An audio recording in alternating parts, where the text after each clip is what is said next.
पिछले दिनों बेटवा थाना क्षेत्र में हुई युवक की आत्महत्या को लेकर मृतक के परिजनों द्वारा मंगलवार को ग्रामीण आईजी कार्यालय पहुंचकर ज्ञापन दिया गया।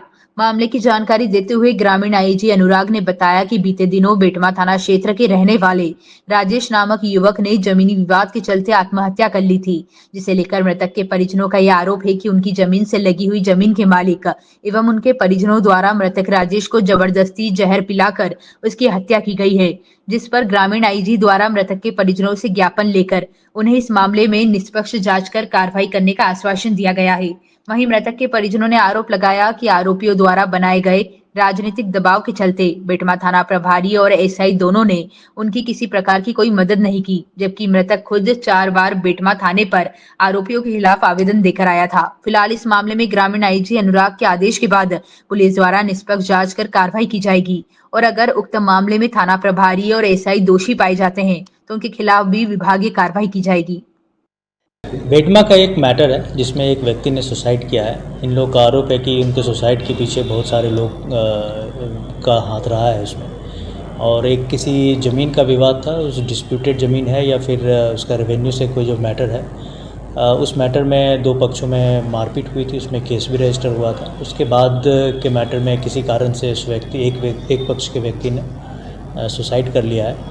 उसके परिवारजन जो हैं उनके साथ कुछ लोग आज ऑफिस में आए थे। उसका कुछ इश्यूज़ थे कि इन्वेस्टिगेशन पूरा किया जाए और जल्द से जल्द लोगों को, आरोपी जो हैं उसमें को अरेस्ट किया जाए। ये सारी बातें वो लेके हमारे पास आए थे। तो जो अभी इन्वेस्टिगेशन में मैटर है और इन्वेस्टिगेशन चल रहा है, इन्वेस्टिगेशन में जो सच होगा, जो सही होगा, उसके हिसाब से कार्रवाई की जाएगी। सर, थाना प्रभारी और एक एसआई पर भी आरोप लगा रहे हैं, क्या है उसका?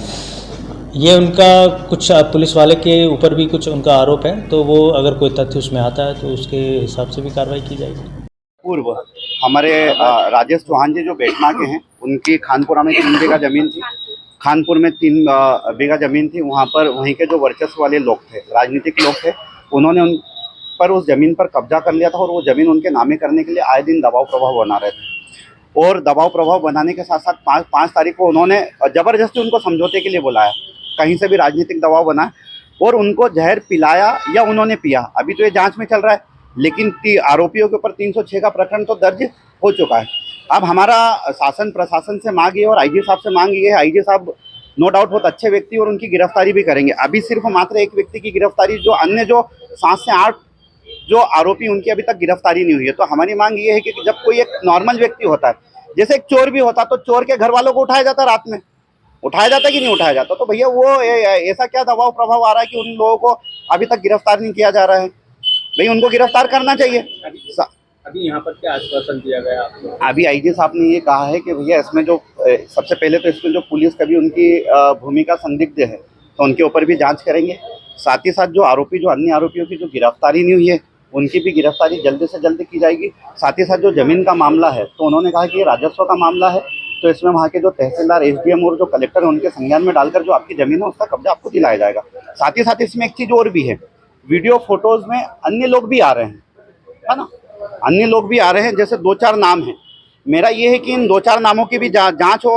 उसमें जैसे पवन गोस्वामी भी दिख रहा है। देखिए, हम किसी को आरोपी नहीं बता रहे हैं, लेकिन क्या होता है कि जब कोई व्यक्ति कहीं खड़ा होता, क्या होता, तो उसकी भी भूमिका को देखना चाहिए। साथ ही साथ योगेंद्र और ये आदतन अपराधी हैं, पूर्व में आदतन अपराधी हैं।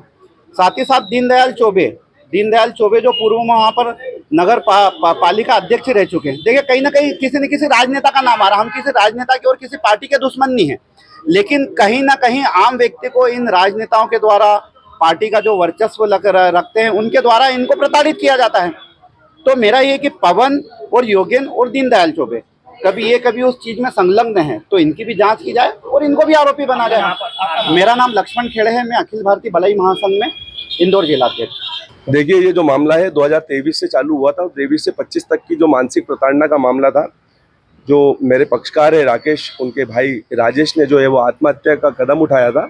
ऐसे मामले के अंदर कई लोगों के नाम आए हैं, छीतर सिंह पटेल थाना प्रभारी, और इनके खिलाफ जितनी भी कार्रवाई हम कर रहे हैं, अभी तक तो ऐसा नहीं लगा है कि पुलिस ने कोई काम किया है, क्योंकि इसमें अगर रक्षा की भक्षक हो जाएगा, क्योंकि थाना प्रभारी और अन्य लोगों के द्वारा जो एसआई पोरवाल है, इतनी मानसिक प्रताड़ना उन्होंने दी गई कि 4-4 बार आवेदन करने के बाद भी किसी की सुनवाई नहीं होती है, तब ऐसे व्यक्ति ने जो है वो जहर का विष का सेवन करके आत्महत्या कारित की है। और एक वीडियो उन्होंने उस समय पे बनाया था और वो वीडियो प्राप्त हुआ है, अभी हमने आईजी महोदय को दिया है कि उस पर जांच करें, क्योंकि उसमें टीआई से लेकर अन्य 8 आरोपियों के नाम है।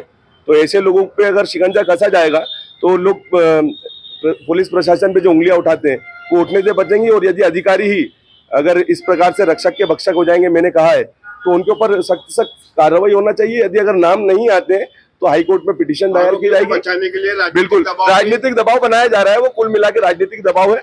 हम लोग हमारे स्तर से संवैधानिक रूप से देख रहे हैं, तो फिर हाईकोर्ट भी है और उच्चतम न्यायालय सुप्रीम कोर्ट भी है। बेटमा थाने गए तो किस तरीके का टीआई का रवैया? देखिए, मैं बेटमा थाने नहीं गया हूँ, क्योंकि मैं ऐसे लोगों से मुखातिब भी नहीं होना चाहता हूँ, ना मिलना चाहता हूँ जो आरोपी है। ठीक है, अगर इस प्रकार से उन्होंने किसी को 3rd डिग्री देने का काम किया है तो मैं आपको बताना चाहूंगा कुछ फोटोग्राफ्स हैं जो ये 3rd डिग्री के हैं। तो आप ये देखिए कि 151 में अगर इस तरीके से मारा जाएगा, इसके बाद उसको पैरालिसिस हो गया, नसें फट जाती हैं पट्टों के मारने से, ये पुलिस समझ ले। और अगर ऐसा संवैधानिक रूप से आप उनका मौलिक अधिकारों का हनन करेंगे तो हम लोग उच्च न्यायालय और उच्चतम न्यायालय तक आप लोगों को नहीं छोड़ेंगे। आईजी साहब के द्वारा आश्वासन ही दिया गया है कि हम जांच करवाते हैं।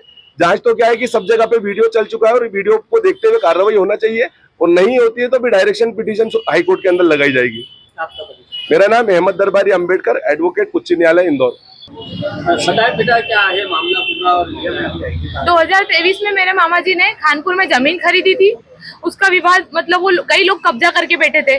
उसमें मामा जी 4 जगह हर जगह आवेदन दे चुके थे, पर आवेदनों पे पुलिस प्रशासन ने ना कोई कार्रवाई की, क्योंकि वो जो कब्जा करके बैठे थे वो राजनीतिक सपोर्ट वाले लोग थे। उनके पास राजनीतिक पावर इतना था कि उन लोगों ने हर चीज हमारी खराब कर दी। अभी मई में मेरे मामा जी वापिस से सीमांकन के लिए गए, वहां से फिर आरआई पटवारी भाग गए तो झूठी 307 हम पे बना दी गई, जबकि ऐसा कुछ वहां पे हुआ नहीं था। बिना जांच के 307 लगा दी। उसके बाद अभी 5 फरवरी को मेरे मामा की जहर से हत्या हो गई है, मतलब जहर खा लिया और उनकी मौत हो गई है। अभी तक उसकी कोई कार्रवाई नहीं हो रही है। जहर खा लिया उसके बाद भी हमारी खिलाया जो भी, तो जहर से जो मृत्यु हुई है उनकी, उसके बाद भी आगे में जो कार्रवाई कुछ नहीं हो रही है। एक गिरफ्तार हुआ है, वो भी खुद सरेंडर हुआ है। बाकी लोगों की आप बात कर रहे हैं, उनके नाम बता सकते हैं कौन है वो?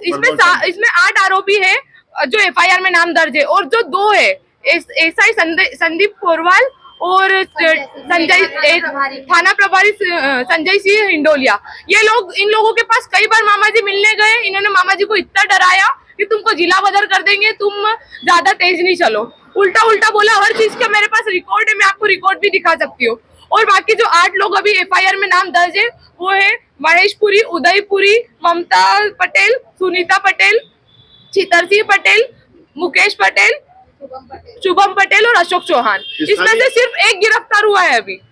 अब आप यहाँ पर आवेदन देने हैं, क्या कार्रवाई की? हमने 48 घंटे और है कि ठीक है सर, आज 20 दिन हो गए मेरे मामा जी की मौत हुए, अभी तक कोई कार्रवाई नहीं हुई है। तो 48 घंटे हम और वेट करेंगे। अगर कोई गिरफ्तार नहीं होता है तो फिर हम हमारा धरना करके जो भी होगा हमसे, अब हम आगे चांस नहीं दे सकते।